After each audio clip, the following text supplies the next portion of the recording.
Welcome to 108 news Telugu. బులెటిన్ల ముందుగా headlines. Janasena సభలో తెలంగాణపై పవన్ కళ్యాణ్ కీలక వ్యాఖ్యలు. నెక్స్ట్ స్టెప్ ఏంటి? భవన్ జయకేతనం సభపై మల్లాది విష్ణు ప్రశ్నల వర్షం. Andhra Pradesh deputy CM Janasena party అధినేత పవన్ కళ్యాణ్ పార్టీ ఆవిర్భావ సభలో చేసిన వ్యాఖ్యలు రెండు తెలుగు రాష్ట్రాల్లో ఇప్పుడు హాట్ టాపిక్గా మారుతున్నాయి.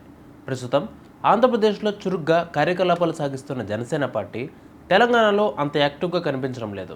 అయితే కాకినాడ జిల్లా పిఠాపురంలో జయకేతనం పేరుతో నిర్వహించిన 12వ ఆవిర్భావ సభలో ప్రసంగించిన పవన్ కళ్యాణ్ తన స్పీచ్ మొదట్లోనే తెలంగాణ గురించి ఎక్కువగా మాట్లాడటం ఇప్పుడు తెలుగు రాష్ట్రాల్లో హైలైట్గా మారాయి.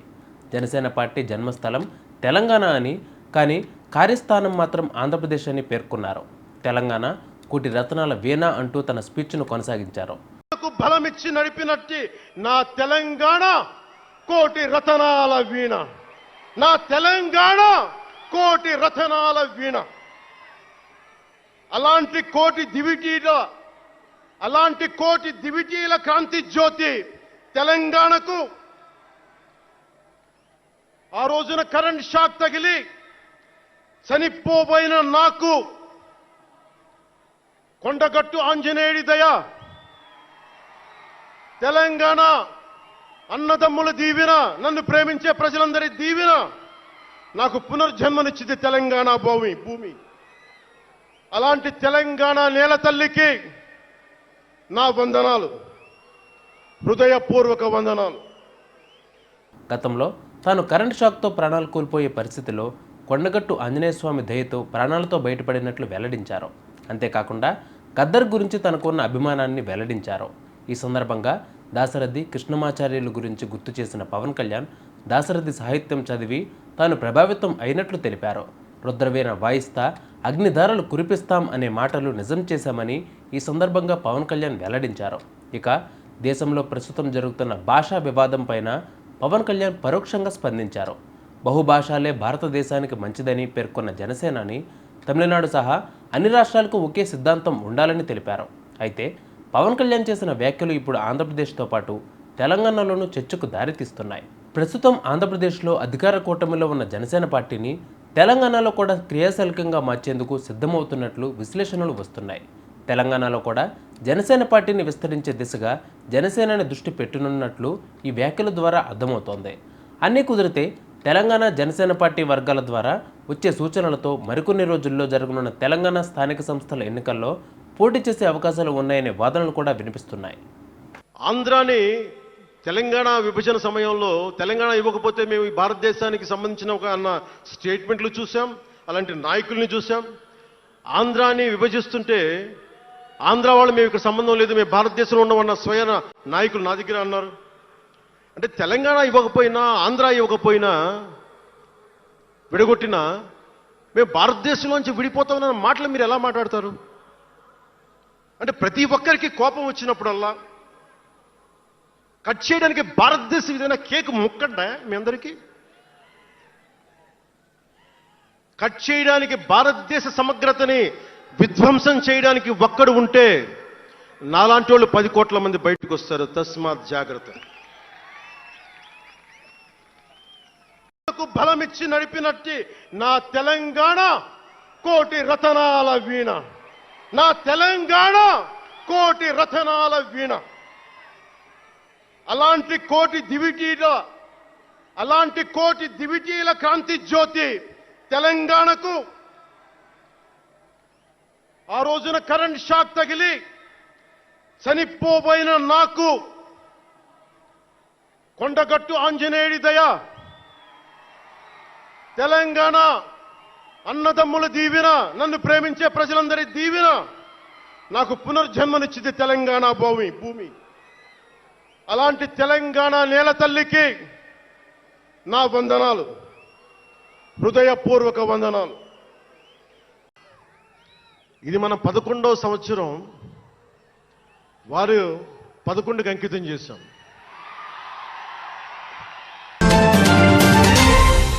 ఏపీలోని వైఎస్ఆర్ జిల్లా బద్వేలులో కాశీనాయన క్షేత్రంలో ఆలయ కూల్చివేత వ్యవహారం రాజకీయ రంగు పులుముకుంటోంది. తాజాగా ఈ గుడిని అటవీశాఖ అధికారులు అక్రమణ పేరుతో కూల్చేశారు. దీనితో వెంటనే రంగంలోకి దిగిన మంత్రి నారా లోకేష్ అధికారులపై అసంతృప్తి వ్యక్తం చేయడమే కాకుండా తానే స్వయంగా సొంత నిధులతో నిర్మించి ఇస్తానని హామీ కూడా ఇచ్చారు. సత్రాలని కుమ్మరి సామాజిక వర్గానికి సంబంధించినటువంటి సత్రం, విశ్వ బ్రాహ్మణులకు సంబంధించినటువంటి సత్రం, గోశాల, అలాగే క్షవరశాల, అన్నదాన సత్రం, వంటశాల, ఇలాంటివన్నీ కూడా ఎటువంటి నోటీసులు లేకుండా, ఎటువంటి ముందస్తు హెచ్చరికలు లేకుండా కూల్చివేయడాన్ని హిందూ ధర్మం మీద దాడి కింద చూడాల్సినటువంటి అవసరం ఉన్నది. ఇది రాష్ట్రంలోనూ కేంద్రంలోనూ ఉన్నటువంటి ఎన్డీఏ ప్రభుత్వంలో జరగడం అత్యంత దురదృష్టకరమైనటువంటి అంశం.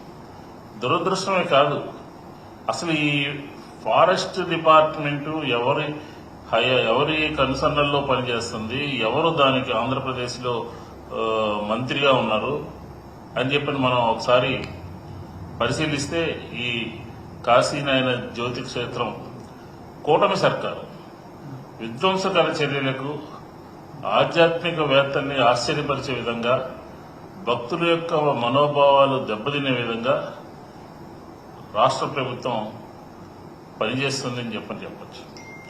ఎందుకంటే అక్కడ పవన్ కళ్యాణ్ గారి పోర్ట్ఫోలియో, ఈ పవన్ కళ్యాణ్ గారి పోర్ట్ఫోలియోలో ఉన్నటువంటి అటవీ శాఖ అధికారులు, అంటే మనం ఈ రాష్ట్రంలో సనాతన ధర్మాన్ని కాపాడుతాను, ఈ రాష్ట్రంలో హిందూ ధర్మాన్ని కాపాడుతాను అని వేషం మార్చుకుని ఉన్నటువంటి పవన్ కళ్యాణ్ గారి పోర్ట్ఫోలియోలో జరిగినటువంటి ఘోరమైనటువంటి తప్పిదం. ఈ క్షేత్రం మీద దాడి కూటమి సర్కార్లో ఉన్నటువంటి పెద్దలందరికీ కూడా తెలిసే జరిగింది అని చెప్పచ్చు. ఎందుకంటే అక్కడ అటవీ శాఖ సంబంధించినటువంటి అధికారులు పవన్ కళ్యాణ్ గారికి తెలియకుండానే, పవన్ కళ్యాణ్ గారికి సమాచారం ఇవ్వకుండానే అక్కడ కూలగొట్టారా అని చెప్పని వైఎస్ఆర్ కాంగ్రెస్ పార్టీ ప్రశ్నిస్తా ఉంది.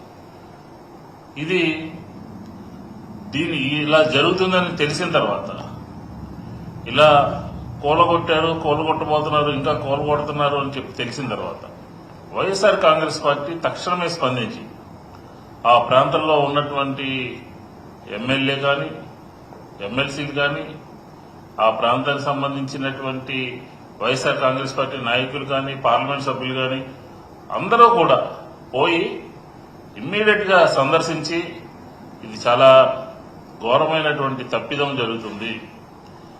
ఎందుకంటే ఈ కాశీనాయన జ్యోతి క్షేత్రం యొక్క చరిత్ర మనం అందరం కూడా చాలా అద్భుతమైనటువంటి తెలుసుకోవాల్సినటువంటి అవసరం ఉంది.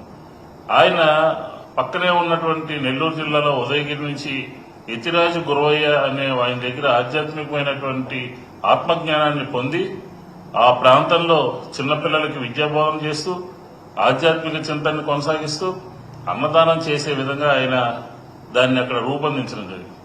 ఎందుకంటే ఆ నల్లమల కొండల్లో జ్యోతి క్షేత్రం జ్యోతి నరసింహస్వామి ఆలయానికి ఆయన కాశీనాయన చేరుకుని ఆ ప్రాంతంలో అక్కడ గరుడాద్రి కొండ ఇలా రకరకాలైనటువంటి ఆ అటవీ ప్రాంతంలో ఒక ఆధ్యాత్మికమైనటువంటి సామ్రాజ్యాన్ని నెలకొల్పి అక్కడ అనేక రకాలైనటువంటి సేవా కార్యక్రమాలని చేసినటువంటి వ్యక్తి. ఆయన 1995 డిసెంబర్ 5వ తారీఖున పరమపదించడం జరిగింది.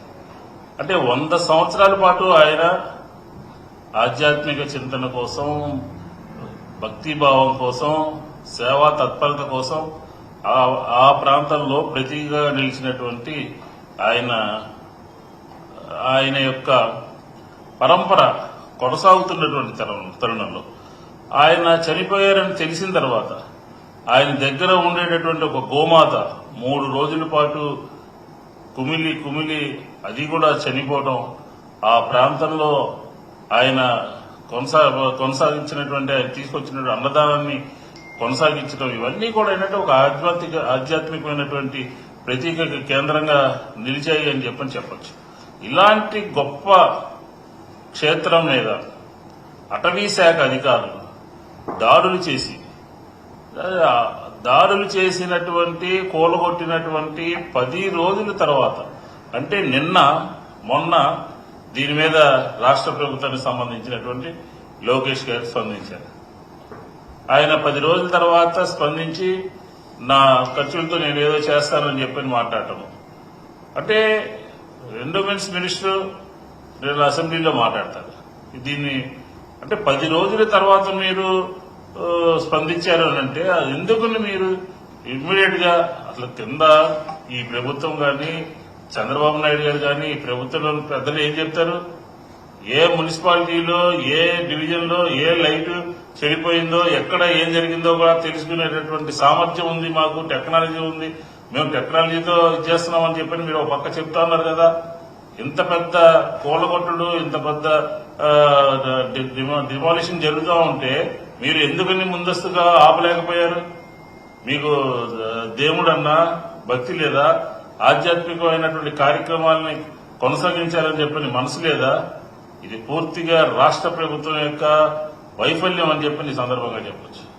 ఎందుకని అంటున్నామంటే ఆ శాఖలో ఉన్నటువంటి పవన్ కళ్యాణ్ గారు ఎక్కడ తిరుపతిలో వైకుంఠ ఏకాదశి రోజున పోయి ఇక్కడ ఆగమేఘాల మీద ఆయన ఏదో ఈ హిందూ ధర్మానికి ఆధ్యాత్మికకు వీటన్నిటికీ ప్రతీకగా మాట్లాడుతూ ఆయన అనవసరంగా కార్యక్రమాలు తీసుకుని అక్కడ మాట్లాడాడు. ఆ రోజు ఈ రోజు 10 రోజుల నుంచి ఎందుకుని మాట్లాడలేదు, ఎందుకుని సందర్శించలేదు, ఎందుకుని నిలుపుదల చేయలేదు అని చెప్పి వైఎస్ఆర్ కాంగ్రెస్ పార్టీ అడుగుతుంది. ఈ రాష్ట్రంలో జరుగుతున్నటువంటి కార్యక్రమాలు ఏంటి? హిందూ ధర్మం మీద దాడి జరుగుతూ ఉంటే మీరు ఎందుకుని మాట్లాడలేకపోతున్నారు, ఎందుకుని ఆపలేకపోతున్నారు?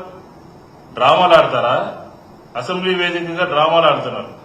మేము కట్టిస్తామని చెప్పని ఎందుకు కూడగొట్టాలి? ఎందుకు మీకు తెలియకుండా జరిగింది? ఎందుకు మళ్ళీ మీరు కట్టిస్తామని చెప్పడం, ఎందుకు ఎండోమెంట్స్ దాంట్లో తీసుకుంటామని చెప్పడం? మీకు ముందు చూపు లేదు, హిందూ ధర్మం మీద గౌరవం లేదు, ఆధ్యాత్మికమైనటువంటి చింతన లేదు. ఇవన్నీ కూడా మీకు మీ దగ్గర లోపంగా కనిపిస్తా ఉన్నాయి. ఇప్పుడు పదే పదే మనకి వినపడేటటువంటి మాట ఏంటంటే క్షమించాలి. లడ్డు సంబంధించినటువంటి దాంట్లో మీరు అనవసరమైనటువంటి టీటీడీని వేదికగా ఉపయోగించుకుని ఆంధ్ర రాష్ట్ర ప్రజలకి, భారతదేశంలో ప్రజలకి, స్వామివారి భక్తులకి అందరినీ తప్పుదోవ పట్టించారు. వైకుంఠ ఏకాదశి రోజున మీ యొక్క తప్పిదం మూలంగా, మీ యొక్క వైఫల్యం మూలంగా అక్కడ ప్రజలు చనిపోతే, భక్తులు చనిపోతే ఆగమేఘాల మీద పోయి పవన్ కళ్యాణ్ గారు మమ్మల్ని క్షమించండి అని చెప్పి అడిగారు. నిన్న లోకేష్ గారు అసెంబ్లీ వేదికగా, శాసనమండలి వేదికగా మమ్మల్ని క్షమాపణ కోరారు. అసలు ఎందుకు ప్రజలు మిమ్మల్ని క్షమించాలి అని చెప్పని వైఎస్ఆర్ కాంగ్రెస్ పార్టీ అడుగుతుంది. ఎందుకు ప్రజలు హిందూ ధర్మం మిమ్మల్ని క్షమించాలి అని అడుగుతుంది? చూస్తా ఊరుకున్నందుక, ఆపనందుక, ముందు చూపు లేనందుక? ఇది ఈ కార్యక్రమం భారతీయ జనతా పార్టీ, కేంద్రంలో ఉన్నటువంటి ప్రభుత్వం ఎన్డీఏ ప్రభుత్వము, ఇక్కడ ఉన్నటువంటి ప్రభుత్వం ఎన్డీఏ ప్రభుత్వం. ఈ రెండు ప్రభుత్వాలు కూడా ఎందుకని సరైన విధంగా స్పందించలేదు అని చెప్పి మేము మాట్లాడుతా ఉన్నాం. ఎందుకని అంటున్నామంటే మీరు కేంద్రంలోనూ రాష్ట్రంలో ఉన్నటువంటి ప్రభుత్వాలు దీన్ని 13 హెక్టార్లని ఫారెస్ట్ నుంచి మినహాయించి ఆ స్వామివారికి, ఆ జ్యోతి క్షేత్రానికి ఇచ్చే విధంగా ఎందుకు ముందస్తుగా చర్యలు చేపట్టలేకపోయారు అనేది వైఎస్ఆర్ కాంగ్రెస్ పార్టీ ప్రశ్న. అదే జగన్మోహన్ రెడ్డి గారు 2023 18వ తారీఖు 8వ మాసంలో కేంద్ర ప్రభుత్వానికి భూపేష్ యాదవ్ గారికి ఒక లెటర్ రాయడం జరిగింది. ఏమని రాశారు? అక్కడ ఫారెస్ట్ లో ఉన్నటువంటి ఆ పుణ్యక్షేత్రాన్ని, దైవక్షేత్రాన్ని, ప్రాశస్త్యం కలిగినటువంటి క్షేత్రానికి సంబంధించినటువంటి 13 హెక్టార్లని అటవీ శాఖ నుంచి మినహాయింపు ఇవ్వాలి అని చెప్పని కేంద్ర ప్రభుత్వానికి రాయడం జరిగింది. మీరు రికార్డులు చూడరా? మీ డిపార్ట్మెంట్ లో జరుగుతున్నటువంటి విషయాలు తెలుసుకోరా? తెలుసుకోకుండానే మీరు ఈ రకమైనటువంటి కార్యక్రమాలు మాట్లాడతారా? చూడండి ఏ రకంగా కూల్ చేయడం జరిగిందో, ఏ రకంగా అక్కడ ఉన్నటువంటి సామాజిక వర్గాల వారందరూ కూడా కట్టుకుని అన్నదానం చేస్తారు, గో సంరక్షణ చేస్తారు, స్వామివారి వచ్చేటటువంటి భక్తులకి సంబంధించినటువంటి కార్యక్రమాలన్నీ కూడా చేయడం జరుగుతుంది. ఇవన్నీ కూడా మర్చిపోయి జ్యోతి క్షేత్రం మీద ఈ రకమైనటువంటి దాడి చేయటానికి అయినా మీకు మీరు ఎప్పుడు అధికారంలో ఉన్నా కూడా తెలుగుదేశం ప్రభుత్వం ఎప్పుడు అధికారంలో ఉన్నా కూడా హిందూ మతం మీద కానీ దేవాలయాల మీద కానీ ఇవన్నీ కూడా దాడులు జరుగుతూనే ఉన్నాయి కదా. మనం మాట్లాడుకోవాల్సి వస్తే చాలా ఉంటుంది. ఈరోజు చూడండి,